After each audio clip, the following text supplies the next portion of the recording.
everybody, welcome back to chemistry. And so in this presentation, I want to talk about something called heating curves and some of the factors that determine what a heating curve looks like. And those factors include something called the heat of fusion, the heat of vaporization, and specific heats. So if I can increase the slide. Okay, so here I have an example of a heating curve for a piece of matter. And so what a heating curve is a description of the temperature changes that a piece of matter will go through as you heat it, and it's going through its phases of solid, liquid, and gas. And so in general, the way the curve is plotted is that on the x-axis, you plot increasing amount of heat. So you'll notice in this arrow here, it says heat. So the symbol for heat is Q. So on the x-axis, we're giving this piece of matter increasing amounts of heat, or Q, and then we're following how that piece of matter's temperature changes. And so that's plotted on the y-axis. And so on the y-axis, we have increasing temperature.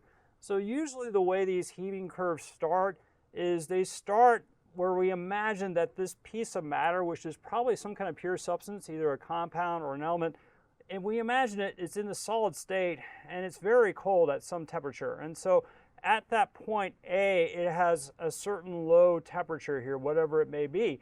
But then what you do is you add heat to this cold piece of solid pure substance. And what will happen is this solid pure substance, when you're adding heat to it, it will not melt immediately. If it's very cold, this piece of pure solid substance will simply absorb the heat, and it will just have an increase in temperature. So the temperature of this pure substance will go up, but then at a certain point, say point B here, you notice that this pure substance starts melting. And I think you know what that means. It means that this pure substance will go from the solid state to the liquid state. Importantly, as this pure substance is transitioning through this phase change from solid to liquid, its temperature is not changing. And then once this substance has completely melted, then it's now in the liquid form. And when you add heat to it, its temperature starts rising again. And then when we get to a point here, point D, what you'll see is that this liquid will start boiling. And then you will have at this boiling point here the liquid transitioning over to a new phase, which is the gaseous phase. And so when that happens, the temperature does not change. And then when you have completely converted all the molecules of the liquid of this pure substance to a gas, if you add more heat to this gas, all it'll do is will increase the temperature of the gas. And so this will go up indefinitely. So what I want to do is talk about the profile of these heating curves, and I have a description of the facts of this profile of these heating curves there on the slide. So if I can decrease the slide, I want to talk about it also on the glass board. Okay, so what I'm going to do is I'm going to draw a heating curve for a piece of matter. And so I think it's good for you to practice doing this, so you might want to do this as I do this. And so first off, you need to know what is on the x-axis of a heating curve and what is on the y-axis of a heating curve. And so here on the x-axis here, what I have is increasing heat. So I'll draw an arrow like that. So this is increasing heat. And again, the symbol for heat is the letter Q. And now we have on the y-axis here increasing temperature. So I will write that here. And so usually for most of these heating curves, usually the temperature we look at is Celsius, and we'll do the same here. And so this is degrees Celsius. Okay, so usually heating curves begin when this pure substance is in a solid state, as you kind of see in the heating curve on that slide there. And so here, we imagine here we have a solid here. I'm going to draw the solid as molecules that are close together here like this. And they're in this nice array that you would expect from a solid. And then what I'll do is I will draw the curve. So we start at the origin here if we want. The origin here is point A. And so again, it starts at some kind of relatively low temperature. And what will happen is you can heat the solid and its temperature will rise before it melts. And so you can add heat to the solid, and again, the temperature of the solid will rise. So as we increase the heat, we must increase the temperature. So I'm going to draw a line like this, but you'll get to some point here, we'll call it B, where the temperature is just right that the solid starts melting to a liquid. And so again, I'm just going to remind ourselves at point B, we still have a solid here. The difference between the solid in point B and point A is that here, this solid at point B is warmer than A. And what that means is that here, the molecules in the solid at point B are probably vibrating a little faster than they are at point A. But for various reasons, what will happen, and the reason depends on the substance you're talking about, at this point of temperature here, this substance starts to melt. And so what we can do is we can indicate here at point B, we have a melting point. So this is the melting point, which is the temperature when the substance starts melting. And so very importantly, like I just said before, is that you can melt the substance and slowly this solid will transition to a liquid. So it might start out like with, say, 100% solid, and then it'll be 90% solid, 10% liquid, 80% solid, 20% liquid, and so on. And you're adding heat, and so it's transitioning 50% solid, 50% liquid, and then finally you get to this point where you have no solid left and you have all liquid. And so here I'm going to draw this to remind myself that here we kind of have now the molecules are close together in the liquid, but are kind of moving around each other. And importantly, notice as we transition from solid to liquid at the melting point, it's undergoing this state or phase change. Very importantly, the temperature does not change. Okay, now what happens when you have converted all the solid molecules into a liquid molecule? As soon as you're at that point, if you add heat, then the temperature of the liquid increases. And so here, we're warming up this liquid here. It's getting warmer and warmer and warmer and warmer and warmer until, say, you get to point D. And so at point D, the liquid is so hot, it begins to boil. And so here at point D, we're kind of, again, at this point, still all 100% liquid, but it's just starting to boil. And so as this liquid is boiling, it will transition to a gas. And so here we might start out with 100% liquid, but you start boiling it off into a gas, and so maybe halfway through you're at 50% liquid, 50% gas, and then finally at this final point you're at 100% gas, and so that is point E.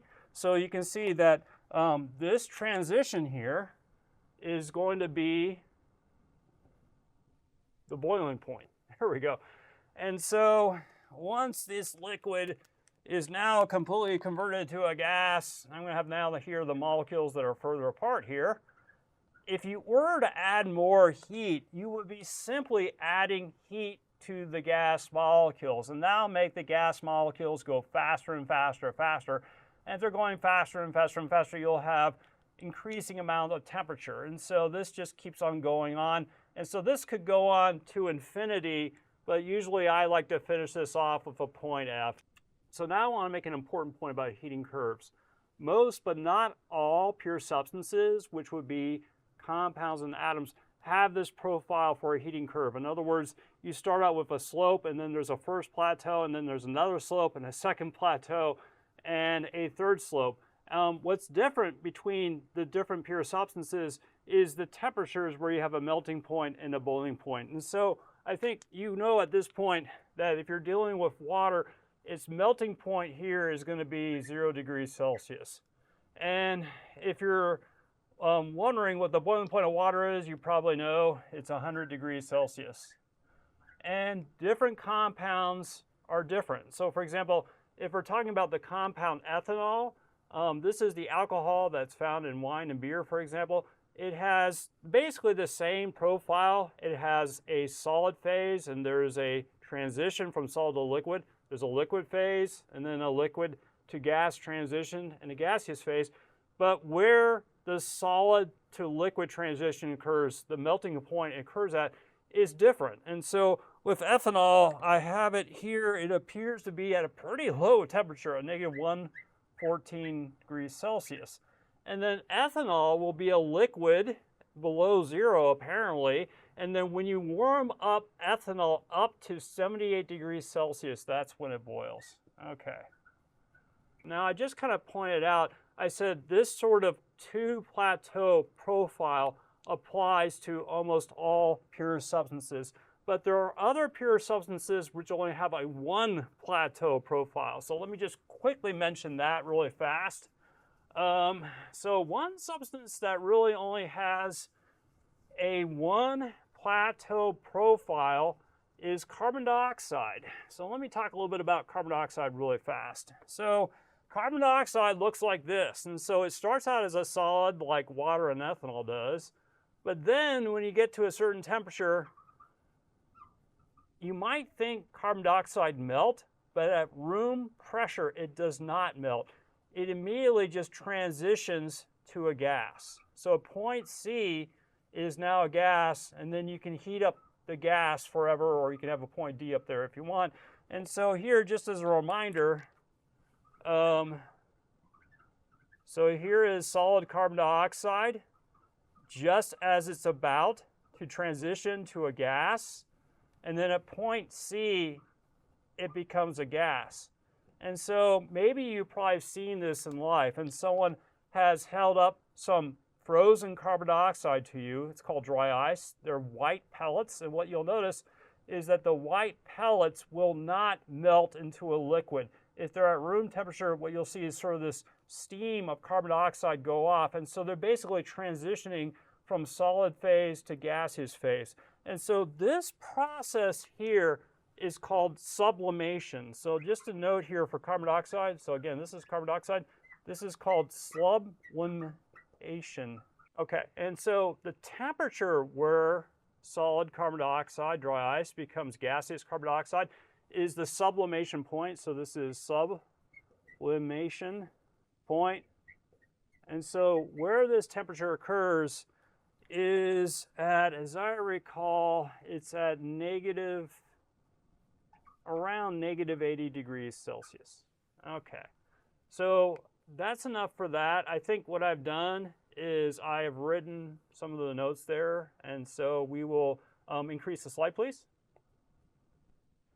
So on this slide, I'm just kind of reinforcing some points I made on the glass board, that whenever you have a phase change, so here we have a phase change from point B to point C, where we're going from solid to liquid, the temperature doesn't change. And same thing here in this phase change from point D to E, you're having a phase change from liquid to gas, the temperature won't change either there.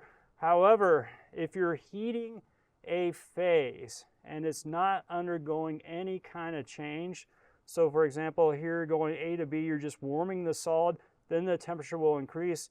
Here going from C to D, you're warming the liquid, the temperature will increase.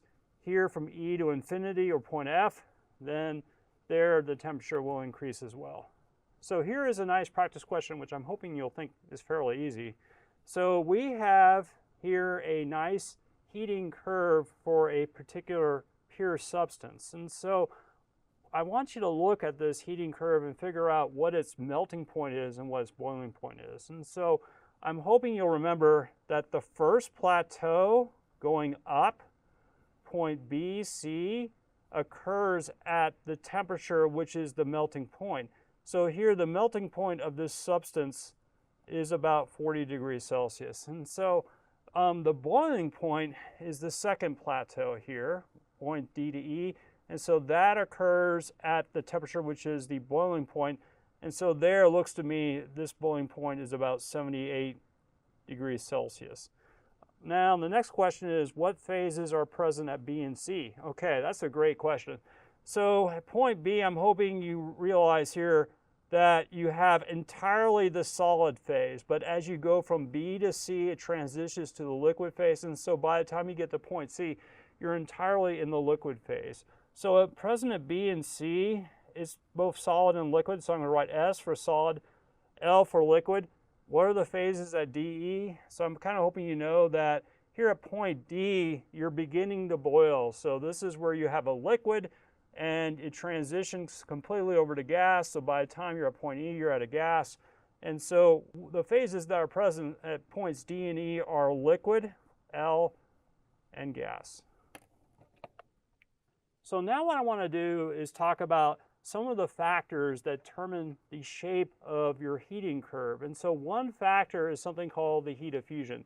And what the heat of fusion is the amount of heat required to melt a certain mass of solid completely to a liquid. So here we're kind of focusing on how many calories or joules of heat is necessary to get a solid at point B to a liquid at point C. And so that value depends on the kind of pure substance you're dealing with.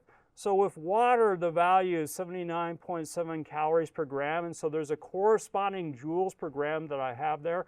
Ethanol is a different pure substance, and so it's going to have a different value. It's going to have about half the values, about 45.2 calories per gram, and there's a corresponding value in joules per gram. So let's go ahead and see if we can solve this problem here. It says practice problem, calculate the amount of energy in calories needed to melt 5 grams of ice. So if I can reduce the slide. Okay, so I'm hoping you'll think that this is a relatively easy problem. So let's go ahead and try it. So we have 5 grams of ice, and we're wondering what is the energy needed in calories to melt this 5 grams of ice to liquid water. And so inevitably, what we want here is an answer here in calories. And so notice there's a little c here, so we want this in scientific calories. And so the only way you can solve this problem is if I tell you the amount of heat needed per gram to melt ice. And so that would be the heat of fusion of ice. I would have to give you that value, which is 79.7 calories per gram. So on your tests, you'll have to take heat of fusion, 79.7 cal per gram, and turn that into a fraction. So what I think of here is I think of 79.7 calories per 1 gram. I might want to remind myself that the pure substance here is ice. What I'm hoping you can do is also write the reverse fraction, which will be 1 gram of ice over 79.7 calories. And so I think you can see that you want to use the first fraction to solve this problem. So we have 79.7 calories over 1 gram of ice. And I think you can see at this point, the grams of ice cancels out.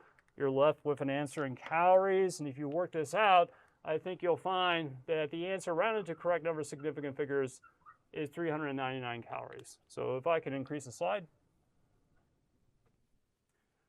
Okay, so here we're going to be focusing in on something called the heat of vaporization. And so what that is the energy needed to boil off a liquid completely to a gas. So now this time we're focusing here at point D, where we have a liquid that is just beginning to boil, and we're trying to figure out how much energy is needed to completely convert that to a gas. And so we have some values here for different pure substances, and you can see that water has a relatively high heat of vaporization. It's 539 calories per gram, and there's a corresponding joules per gram there.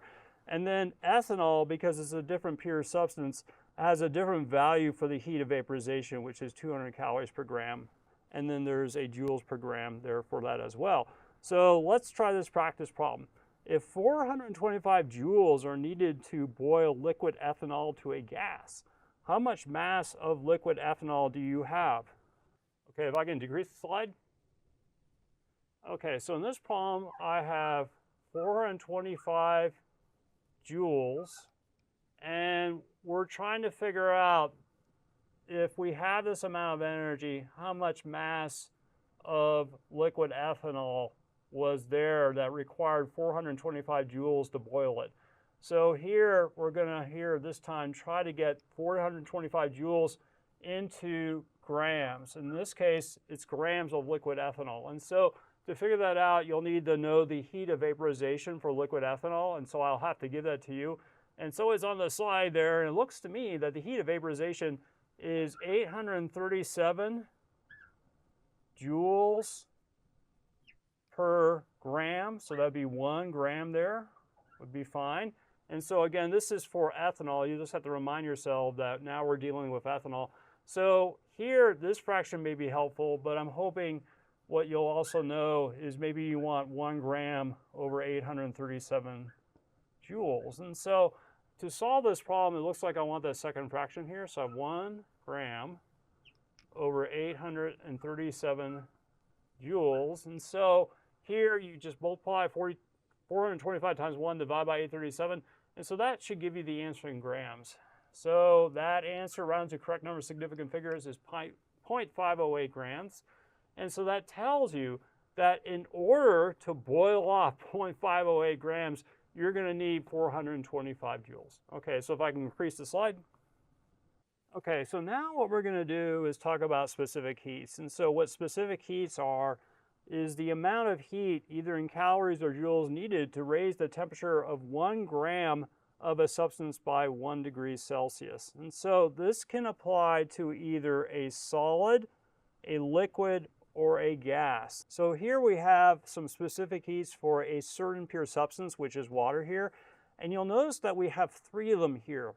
And we need 3 because each one describes a particular phase of the water. So we do have a specific heat for solid water. And so that value is 0.486 calories per gram degree Celsius. And so here, that is kind of a reference here to, if we imagine here, if we have ice, how much heat is required to take 1 gram of ice and raise its temperature by 1 degree Celsius. And then the next value here is for liquid water, so that is in reference here to points C and D.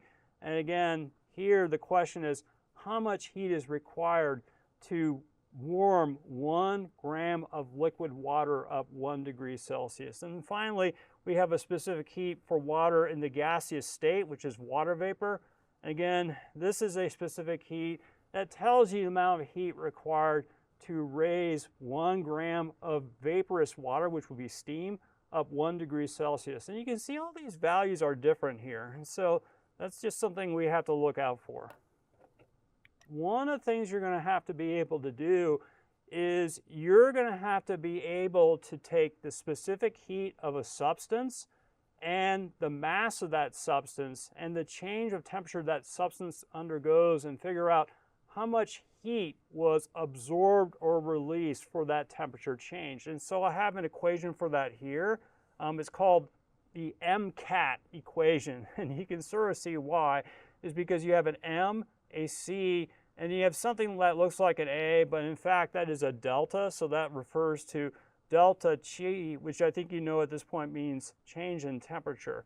So the goal here, again, is if you have a mass of some particular substance here, and you know its specific heat, which is symbolized by the letter little c, and you know the temperature change that that substance is undergoing here, then you can figure out how much heat was added to that substance to get that mass to undergo that temperature change. And so one of the things I want you to notice here is that different substances here have different values of specific heat. And so one thing you'll notice is that the specific heat of water here, whether you measure it in here calories per gram degree Celsius or joules per gram degree Celsius, it has the largest value in this table. Now let's look at some other substances here as well. You can see that there's a specific heat for gaseous water, which again is steam. And so you see the specific heat for steam is about half the value of liquid water.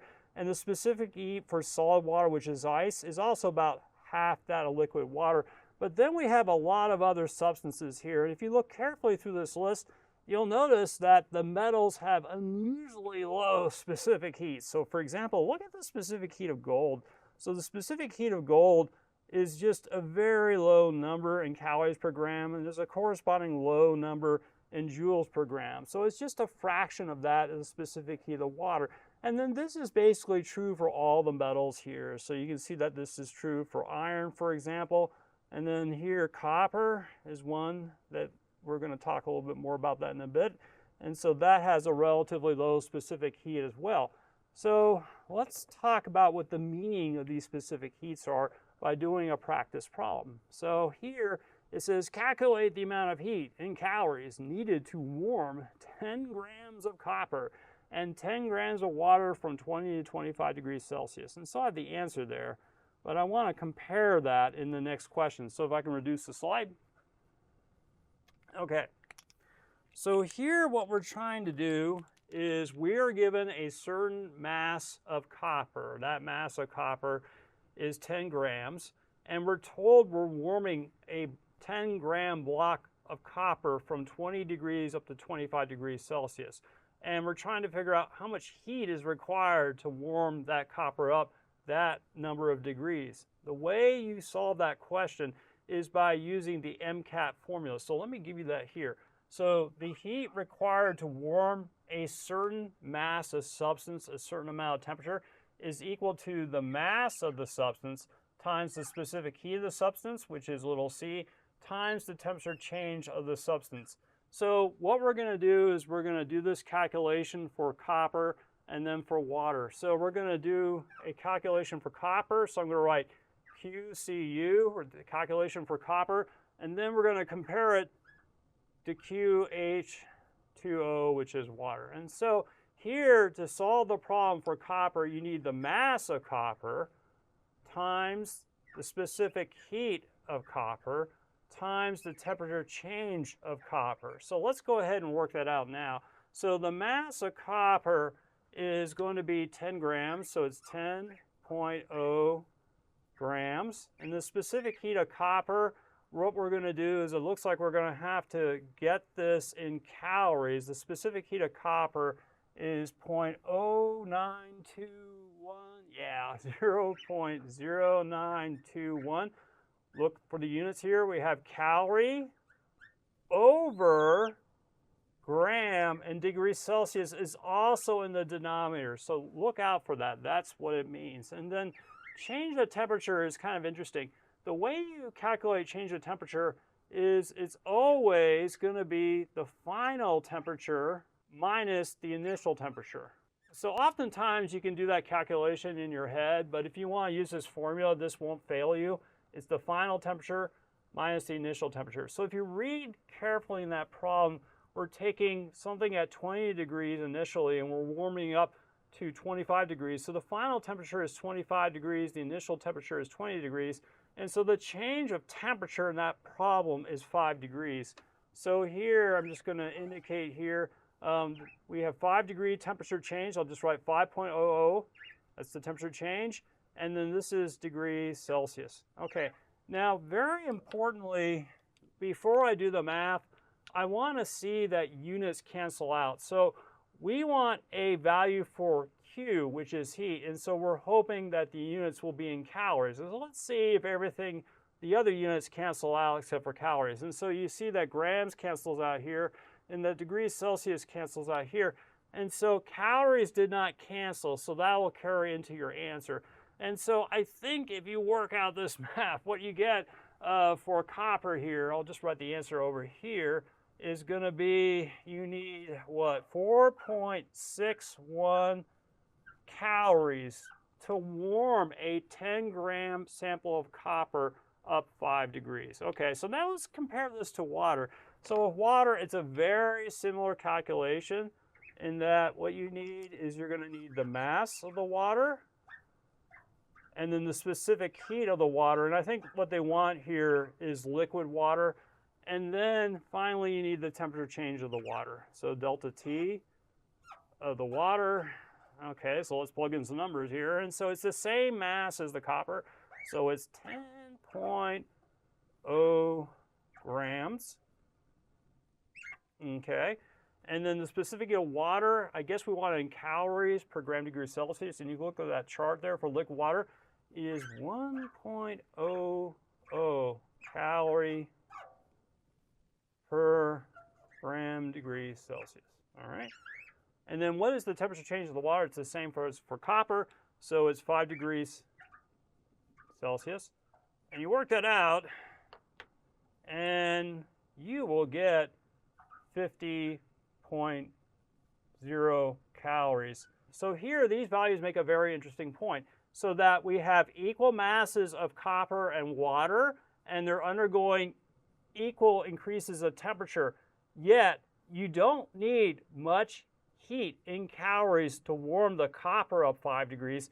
You need a lot more heat, 50 calories, to warm up the water up 5 degrees. And so this has important implications. So for example, let's say you have a stove top, and on the stove you have a empty copper pan. And probably one of the things that you've noticed is that you put it on the heat and it gets super hot. The temperature increases rather quickly. And the reason is copper, like all metals, has a very low value of specific heat. So here you just don't need a lot of calories or heat added to it to get a certain temperature change. And so with little heat needed to increase the temperature, when you put it on the stove, it'll get hot super fast with all the heat it'll get, right? But with water, it's different. So imagine a pot of water. One of the things you probably noticed, it takes forever to boil off the water in a pot of water. And the reason is because the specific heat of water is much higher. So here with water, we need a lot more calories to warm up the water to any degree of temperature. And so if you're trying to boil it, you need tremendous amounts of energy put into the water to raise its temperature to the boiling point. So if I can reduce the slide. So now I would like to do this final practice problem.